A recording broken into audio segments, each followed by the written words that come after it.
Hey guys, how's it going? I'm back at it once again for a brand new video for you, and welcome to episode, I've lost count at this point, of our MotoGP 15 Career Mode Let's Play. Unfortunately, I've got a bit of a confession to make. This is a pre-recorded episode. This isn't actually me live playing the game, sadly. Well, I guess you could argue it's sadly. It's kind of deliberate. Nothing technical happened to my footage. It's just, I felt like the commentary I'd recorded for this video was a little bit too old.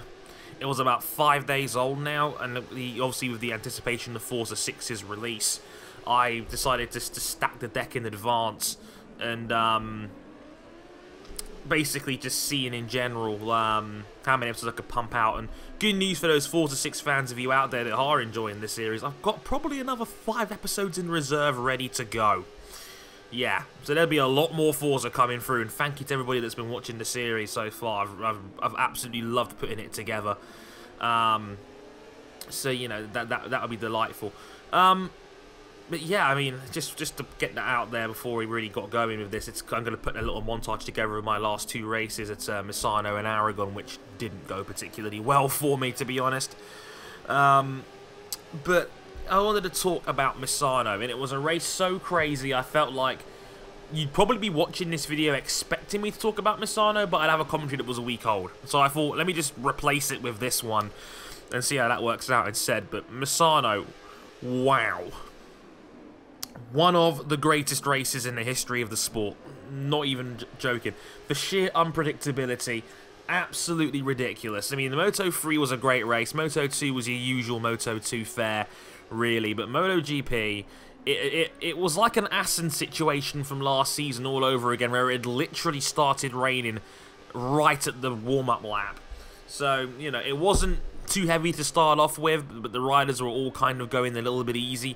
But the rain got really hard about 7 or 8 laps into the race. It was the big leading three of Lorenzo, Marquez, and Rossi from last year's race. You know, Lorenzo was in control for the most part. The rain was coming down harder. So at about, I think, lap 8 or so, first it was the back markers that all came in. And then it was the leading three of Lorenzo, Marquez, and Rossi. Lorenzo and Marquez came out side by side after their first stops. Rossi seemed to lose about 3 or 4 seconds in the pits. For some reason, his pit stop was definitely slower. I think Marquez and Lorenzo now do the hopping thing, where they hop from one bike to the other, as opposed to Rossi, who had to step off and then step on, and you know that's just slower. Unfortunately, Marquez invented that trick of the bunny hop from one bike to the other, and they came out side by side. Lorenzo came out ahead in the end. Like, Lorenzo was putting his arm on Marquez, said, wait, no, like, don't speed up just yet. But yeah, it was quite funny. But Lorenzo and Marquez seemed to be pulling away. Rossi had come back in. When the rain had come down, they're on the wet bikes. Rossi seemed to be much faster than the other two in front of him. He regained all that lost time. His confidence in the wet just on another level compared to Lorenzo and Marquez. But then something funny happened.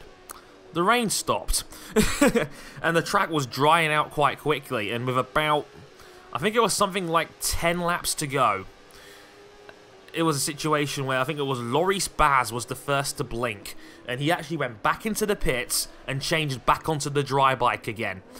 I can't remember the last time this has happened where we've had a 2-stop flag-to-flag MotoGP race. It was ridiculous. The track was pretty much dry again. Baz was the first guy to blink. And of the leading 3, it was Marquez in 3rd, who decided to pit for a dry bike before the Yamahas did.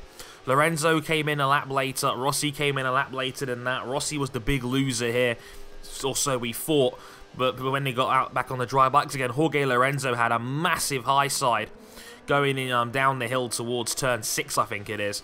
And Lorenzo ended up, you know, bruising his hand quite badly as a result of the crash. Luckily, nothing serious. But Lorenzo's first first retirement, or first real rider error of the season for Jorge Lorenzo. Valentino Rossi didn't, like, his podium streak came to an end. He finished in 5th in the end, but he still gained 10 points on his championship lead. The championship lead is now 23 points instead. But it was Marc Marquez who actually got the win in the end in one of the greatest races ever. My words right now can't do it justice. Go out of your way to see this race. I actually put a link to it on my Facebook page. If you haven't seen it already, go to facebook.com/Harrison101. I put the full race on there from Daily Motion. It was Marc Marquez who gets his first Misano win in MotoGP. One of only 3 tracks on the calendar that Marquez has not won around yet, believe it or not. It was also his 49th Grand Prix victory, tying him for 8th on the all-time list, level on 49 with Dani Pedrosa. And Pedrosa debuted in 2001, Marquez in 2008. That should put some of that into perspective there for you. Marquez taking a win from Bradley Smith in 2nd place. Bradley Smith's career-high finish in 2nd place. A magnificent result for the Brit. And, you know, a cherry on top of what's been an incredible year for Bradley after being the best satellite runner in the field by a mile. And on top of that, as well, winning the Suzuka 8 Hours as well. A brilliant result for Bradley in 2nd place. He was absolutely delighted. I can't blame him. What he actually did was he didn't pit at all when the rain came down. He stayed it out. He stuck it out on his bike and waited for it to clear. He apparently was told before the race it was going to rain for a very small amount of time and then it would get brighter again. So Bradley rode it out, and you know, he never changed his bike around at all, and as a result he came in 2nd. It's just 7 seconds behind Marquez's winning bike in the end. And in 3rd, Scott Redding, of all people.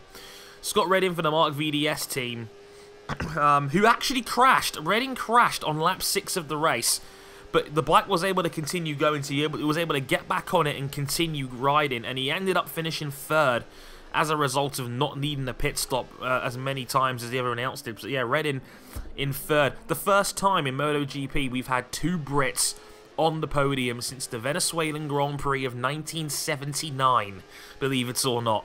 That back in the days of Barry Sheene and Tom Herron were the 2 Brits on the podium that day. So yeah, we've gone just a minor 36 years without 2 Brits on a MotoGP podium, which is just crazy. But in 4th place, a magnificent performance from Loris Baz for Forward Racing. The 2nd best open class finish ever. Forward Racing's best, 2nd best ever result. Their best result is in the best open class result of the season so far, in what could be Loris Baz's final race in MotoGP. It's a shame really, because Forward Racing's rescue package was only meant to last 3 races. This was the 3rd race of that package, and that might be the last race we ever see of Loris Baz in, you know, in MotoGP, which would be a real shame, because Baz has been superb all season long. He's proven a lot of people wrong. After jumping from World Superbikes last year, he had a lot of drama about him there when he got into the fight with Tom Sykes over the team orders situation, where, you know, it's not like Baz cost him a championship, but Tom Sykes seemed to have a big excuse for Loris Baz after he jumped ship. But yeah, look at that, a tremendous result for Baz, and it's looking like he might be going to British Superbikes next year, which would just be a tragic shame and a bit of a waste of Baz's talent, to be honest with you, because the guy can ride. Make no mistake, he really can, and that was a fantastic performance from Loris Baz. One of the best tactical calls I've ever seen, to be able to be the first guy to come in. It worked for Alicia Spargaro at Aragon last year, and it worked for Baz too.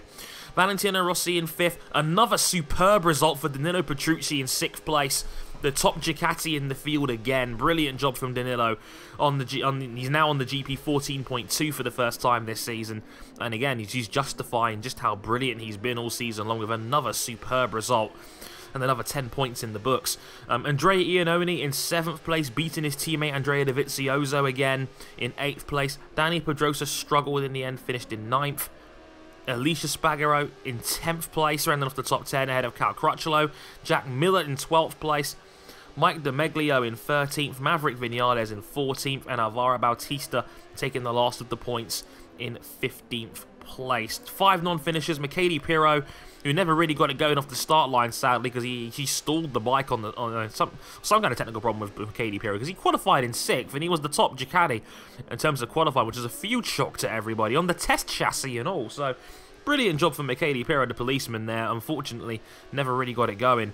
Alex DeAngelis didn't finish. Johnny Hernandez didn't finish. Obviously, that we mentioned Jorge Lorenzo and Pol Espargaro, who crashed 2 laps from the end. Another miserable weekend for the guy on the factory contract. But if you haven't seen it already, go out and see that MotoGP race. It was absolutely astonishingly brilliant. So go out of your way to go see it. It was amazing. Highly recommend it. Moto 2, kind of a different affair. It was kind of like this. It was kind of like your run-of-the-mill Moto 2 race, to be honest with you. Johann Zarco, sometimes it pays to be lucky rather than good. It seemed like Zarco was going to get outclassed by Alex Rins and Dominique Agata, who had the early advantage in the race, but then Rins tried one dive bomb too many and took himself and Agata out with him, which was a real shame because it ruined both their races. Alex Rins ended up being disqualified from the result later on after going a lap down and then trying to mess it up with the leaders, basically, for no good reason other than just being Alex Rins. So, yeah, Rins, not his best day at the office at all, but it was Johann Zarco that took a very convincing victory in the end. Just, you know, past Afi Sire in for the lead, and they'll never look back, really.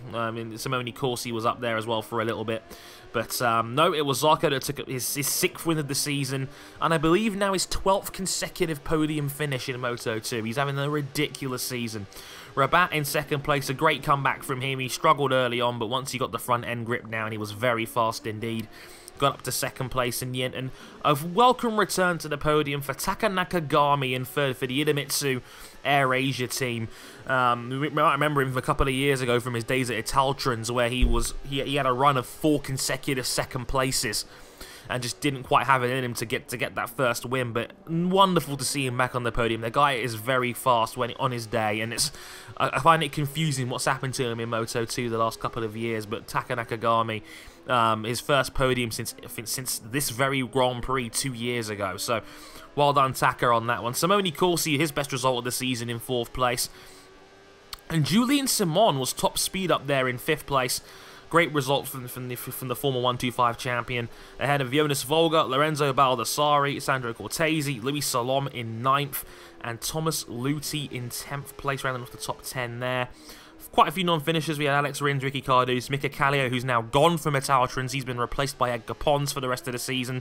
Robin Mulhauser, Alex Marquez, Jesko Raffin, Sam Lowes, whose tyre seemed to go pop with 9 laps to go till the end there. It was a very strange one there, and Federico Crisiulo as well in there, who had another retirement.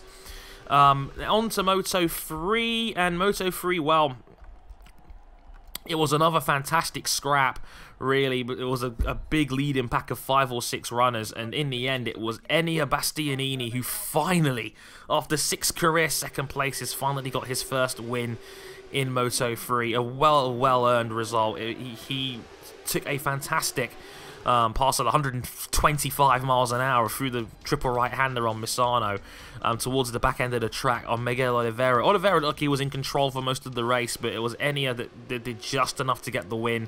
Miguel Oliveira just behind him, slipstream in 2nd place, and Niccolo Antonelli in 3rd. Another brilliant result, another home result for Niccolo Antonelli. Again, he lives just down the road as well. And hey, we waited such a long time for Antonelli's first podium. He's now had 3 on the bounce.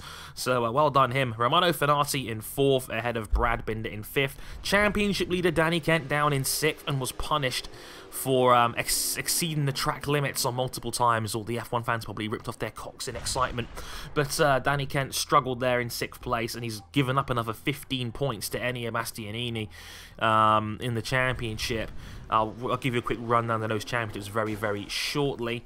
But, yeah, I'll run down the rest of the order. Alexis Masbu in 7th, Francesco Bagnaia in 8th, Isaac Vinales 9th, Philip Otel 10th, Lorenzo Della Porta in 11th, Livio Loy 12th, nice to see Loy in the points again, Andrea Migno 13th, Stefano Manzi 14th, and Jorge Martin in 15th, the last of the points on them. He was almost taken out. Funnily enough, I think it was by his teammate. Juan Van Gravera on the final lap tried to lunge on his own teammate, and it didn't work out. That's not going to go down well in the office. But yeah, Moto 3 was another fantastic race. Check that one out as well if you haven't already. But yeah, championship standings as it goes in MotoGP. Rossi now has a 23-point lead over Jorge Lorenzo. Lorenzo now on 224 to Rossi's 247. And Marquez still with an outside chance of winning the championship there. After his win, 184, he's 63 behind Rossi with 5 rounds to go. Keep an eye out on Bradley Smith as well, who's still 7 points ahead of the Vizioso there. So he's Bradley Smith in the top 5 of the championship. Who would have thought that? Amazing stuff. Moto 2, Johann Zarco now has a 97, I believe. Yeah, is it 97 or is it 93? 93-point lead, I believe it is. Just doing the math in my head. Yeah, 93-point lead on Tito Rabat. Zarco with 274 points. Tito Rabat's 181. If Zarco wins the last race, wins the next race in Aragon, and Rabat finishes third or lower, Zarco will be champion at the end of Aragon. So Zarco can win the championship next weekend at Aragon, but most likely it will be at Motegi, which ironically was his first race win back in the days of the 125 class. Back in those days, Rabat now has a 17-point advantage over Alex Rins in third, Thomas Luthi fourth with 131, and Sam Lowe's knocked down to fifth after his bad result with 128. And in Moto 3, Danny Kent. His lead has been reduced from 70 points to 55 as a result of Ennia's first win. Still an outside chance for Enya, but still looking quite unlikely as well. I don't think Kent's got anything to worry about just yet.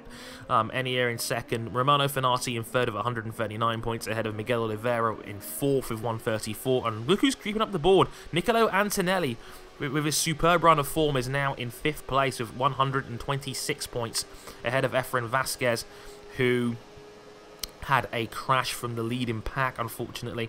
Binder with 110 and Fabio Quartararo in 8th with 92 points, and we probably won't be seeing him again until Motegi after he suffered a badly fractured ankle in the first free practice session, which is unfortunate. I wish him a speedy recovery.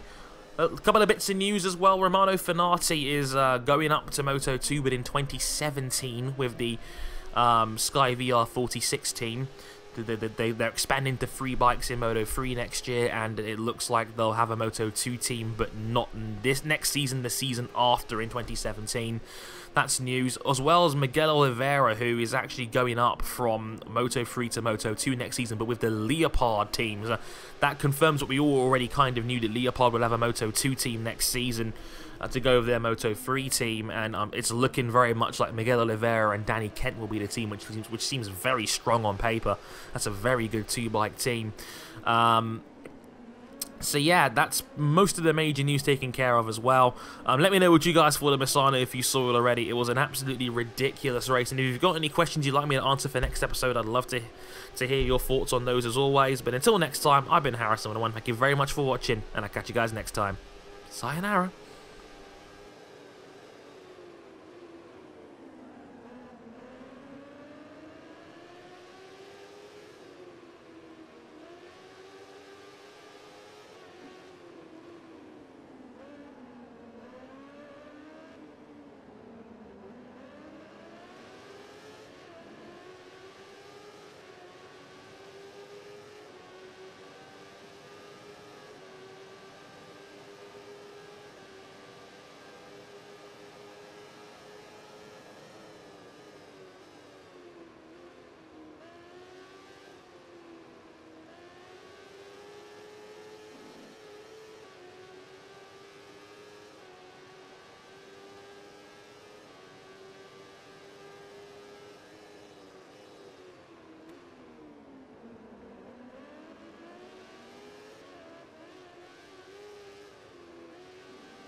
While we wait for the celebrations in Parc Fermé, here's the final classification.